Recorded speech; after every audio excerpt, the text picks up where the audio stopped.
কেন্দ্রের বিজেপি সরকারের বিরুদ্ধে মালদা তৃণমূলের মহামিছিল শুরুর প্রাক্কালে মালদা কলেজ ময়দানে আয়োজিত সভায় কেন্দ্রের জনবিরোধী নীতির বিরোধিতায় বক্তব্য রাখেন তৃণমূলের রাজ্য সহ সভাপতি জয়প্রকাশ মজুমদার।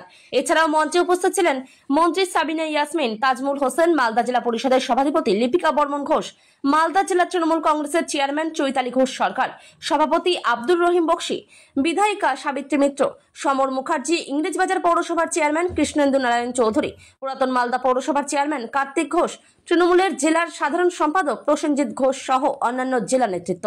মালদা কলেজ ময়দানে সভা শেষে শুরু হয় কেন্দ্র সরকারের বিভিন্ন জনবিরোধী নীতির প্রতিবাদে মহামিছিল। মিছিলে অংশ নেন তৃণমূলের রাজ্য ও জেলা নেতৃত্ব, ইংরেজবাজার ও পুরাতন মালদা পৌরসভার প্রতিটি ওয়ার্ডের তৃণমূল কমিটি এবং মালদা জেলার বিভিন্ন ব্লক থেকে আগত তৃণমূলের নেতাকর্মীরা অংশ নিয়েছিলেন মহামিছিলে। সারা শহর পরিক্রমা করে মিছিল শেষ হয় মালদা শহরের পোস্ট অফিস মোড়ে। সেখানে একটি পথসভার আয়োজন করা হয়। কেন্দ্র সরকারের বিভিন্ন জনবিরোধী নীতির প্রতিবাদ জানিয়ে মঞ্চে বক্তব্য রাখেন তৃণমূল নেতৃত্ব।